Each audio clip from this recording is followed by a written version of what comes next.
இயற்கையின் சிறப்பை தேவையற்ற பிளாஸ்டிக்கில் மடிக்க என்ன காரணம்?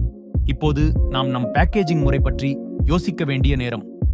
இயற்கையிலேயே பேக்கேஜ் முறை சிறப்பாக இருக்கிறது. வாழைப்பழம், தேங்காய், திராட்சை மற்றும் அக்ரோட் போன்றவை தங்கள் சொந்த இயற்கை பேக்கேஜ்களுடன் வருகின்றன. இது முழுமையாக இயற்கையில் மக்கிவிடக்கூடியவை. ஆனால் நாம் பலமுறை தேவையற்ற பிளாஸ்டிக் பேப்பர்களை பயன்படுத்துகிறோம். வெளித்தோற்றத்திற்காக நம் சூழலை நாமே பாதிக்கிறோம்.